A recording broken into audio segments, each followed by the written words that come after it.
Well, he's a cutie pie. I might put him in Potomac. Okay, yes. Yeah, he can come right on to Potomac. Oh.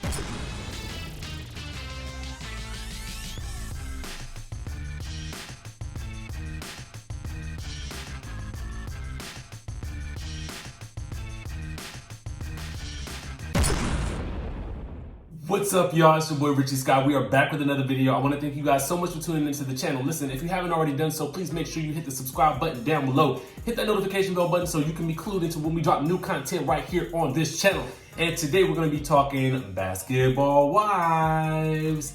Yes, we got a little bit of alleged news coming out about new cast members, as well as what Evelyn had to say about the whole OG situation on Hollywood Unlocked. We got a startling, well, actually maybe not startling, but we got an interesting revelation that I want to talk about and some other highlights from the interview, okay? So let's get down to the news, shall we?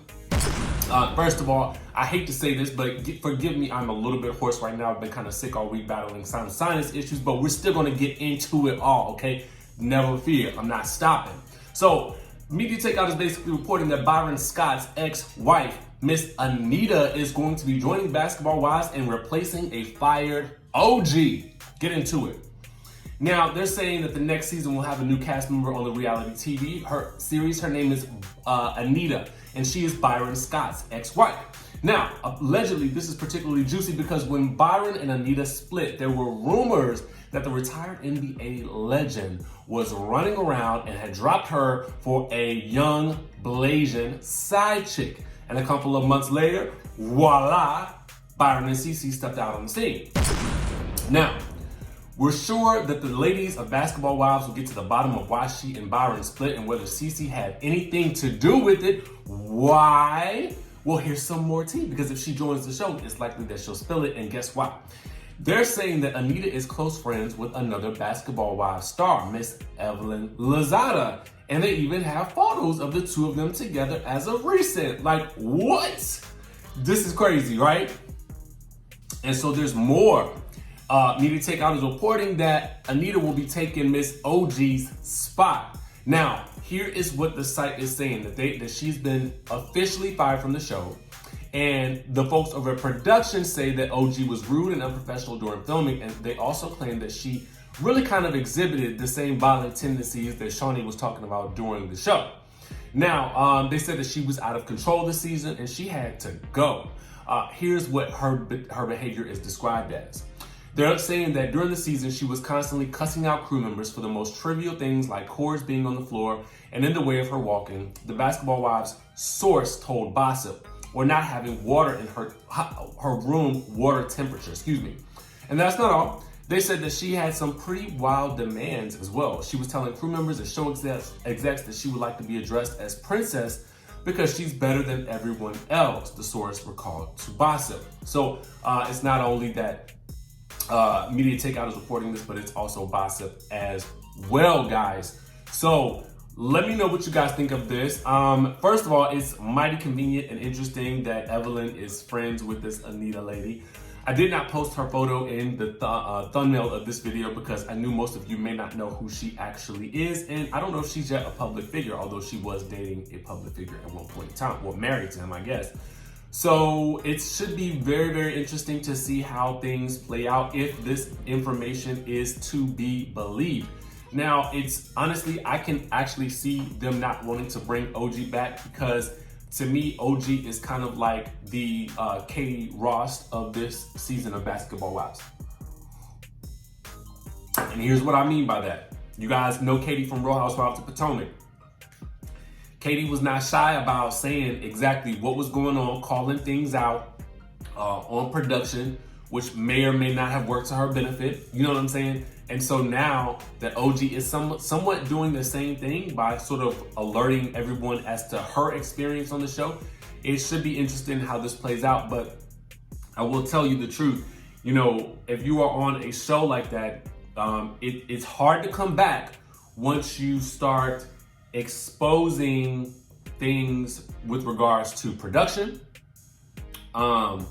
It's very difficult to come back from that. And then it's also difficult to actually get other gigs. Now, if OG does not come back to Basketball Wives. It would be awesome to kind of see her maybe on something like 11 Hip Hop, but technically she's involved with a basketball player, but those are small details when it comes to some of these shows. So listen, what would you guys like to see OG next? Would you like to see her on something like maybe a marriage boot camp? I think that would be something that would be dope to see her and Kwame on, because I know she would actually bring it.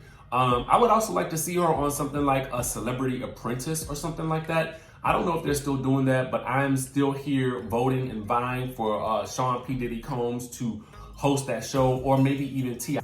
But I just would like to see the show redone with a black person involved. That's what I'm saying. A black mogul. I think that would be dope. Anyway, y'all let me know what y'all think down in the comment section below. Now we got to discuss Evelyn Lozada on Hollywood Unlocked. And I just knew that episode was going to come out the day after the reunion episode aired, because it would be perfect. I would do it. Perfect timing after all of the backlash that was starting to come out about, you know, Evelyn and all this, that, and the third. It was a smart play to do Hollywood Unlocked and have that interview come out the day after Basketball Wives Part 1 of the reunion aired. Now, one of the main highlights to me, okay, there was a lot. I wrote a lot down, guys. I wrote a whole lot down. One of the main highlights, honestly, was Evelyn describing the reason why she thinks that she and Tami fell out. Now, walk with me, y'all. When Evelyn came back to Basketball Wives, there was this supposed beef between her and Tami from what happened with Kenny way back in the day. Now, I thought that this was resolved because when they left the Basketball Wives Miami franchise, they seemed to be on good terms. Evelyn was doing the Iyanla thing. Tami, you know, seemed like she was in a better place with Evelyn. Then when they came back, I think a lot of us were shocked that they were supposed to have this alleged beef over something that happened years ago and was resolved. Now, then they sort of get it resolved again, and they're on good terms. So, and you guys will recall, they were backing up Shawnee when Brandy came back and walking out of the restaurant like SWV, like Malaysia said, right? So, from Evelyn's perspective, here's what she said, and I'm paraphrasing. She said basically that, I guess Tami had formed a friendship with Jennifer. Tami was supposed to be the person that brought Jennifer back to Basketball Wives, and it was with the attempt to find receipts that Evelyn had slept with Shaq.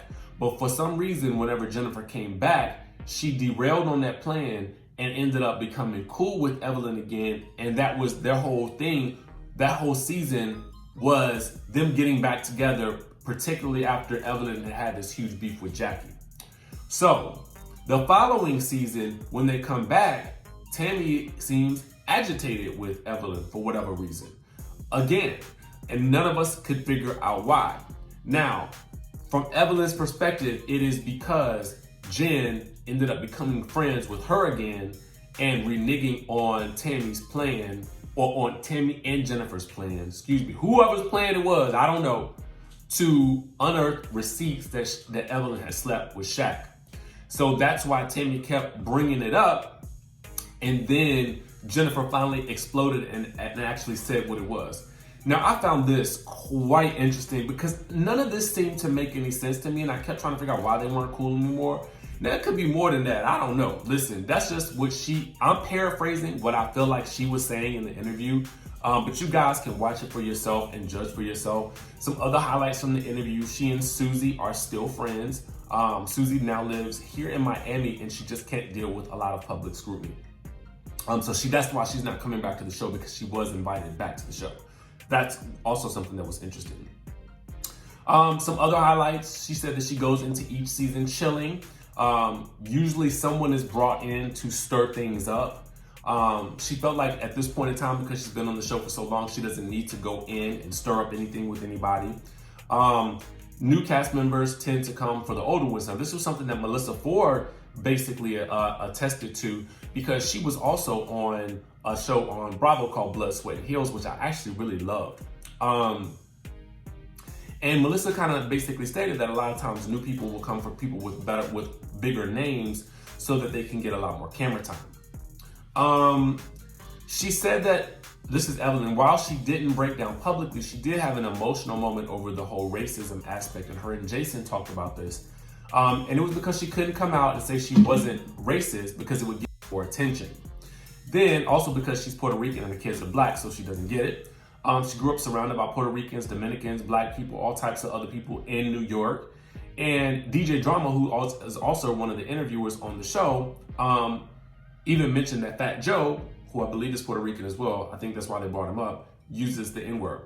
Now, the monkey emoji was brought up because she said that she was typing in the laughing emoji when she wrote in, a laughing GIF when she wrote in that caption on Instagram. Now,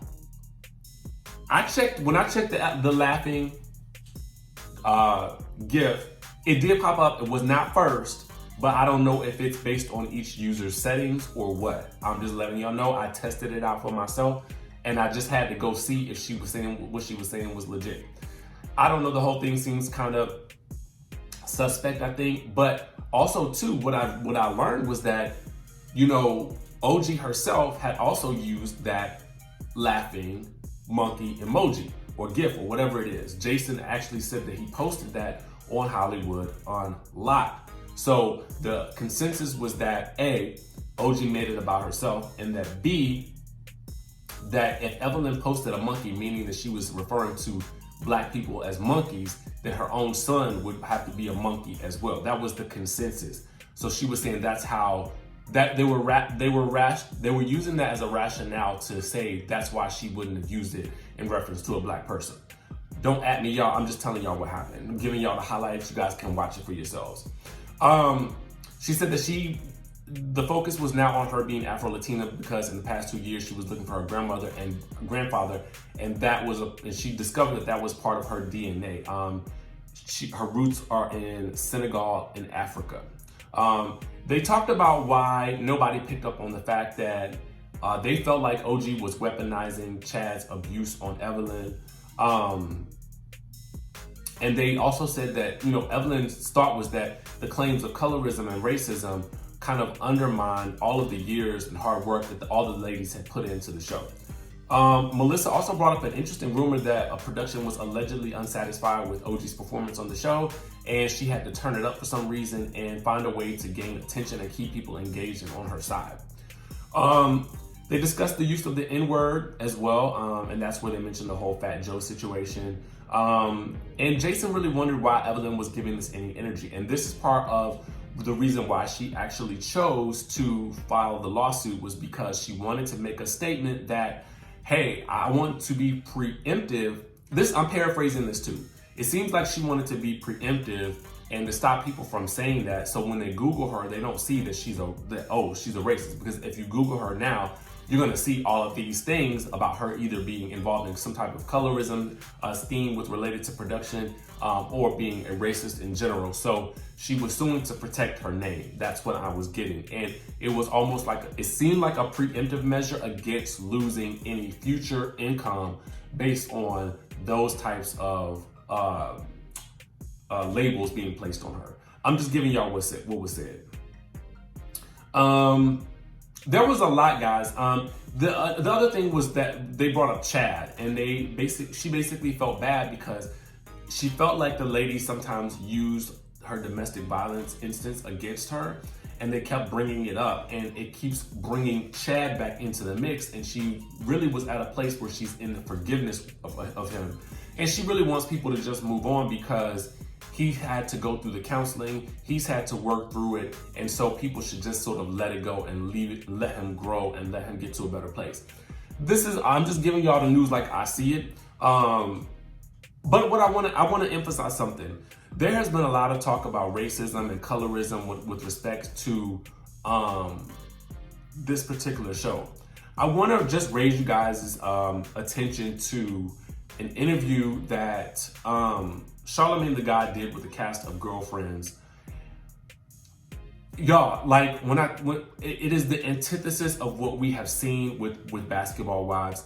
And I'm not saying that because I'm obviously a fan of Basketball Wives. But what I loved about Girlfriends and what I loved about this interview is that it is really a show that celebrated these different hues of the Black experience, especially for African American women. So I would just encourage a lot of you guys, because I know that, you know, it's easy to get into the negativity with the comments and stuff like that, and even with things that have happened on the show, because we can't ignore the stuff that's happened. But I think what I would love for some of you guys to do, if not all of you, is to go watch that interview, because, well, I obviously watch Hollywood Unlocked's interview because I love and respect the work that they do over there. But also watch the Charlamagne the God interview with the cast of Girlfriends. You guys, it is going to set your spirit on fire. It really, really is going to set your spirit on fire. And I'm so excited to see and hear some of your reactions to watching it, because I think that it's going to leave you feeling good. You know, a lot of what we talked about on Basketball Wives lately has sort of felt a little bit negative. But I think that once you watch that and you juxtapose it, you're going to feel like, wow, like that's what we need back on our televisions again. And that's another show that I would love to talk more about as well. But anyway, let me know what you guys think about all this down in the comment section below. Hit the subscribe button, hit that notification bell button. And, you know, maybe OG will do an interview with Hollywood Unlocked as well. And so we'll be able to get her side of the story as well, because, listen, everybody deserves to be heard. So, guys, make sure you hit the subscribe button, hit that notification bell button, and I will see you in the next video.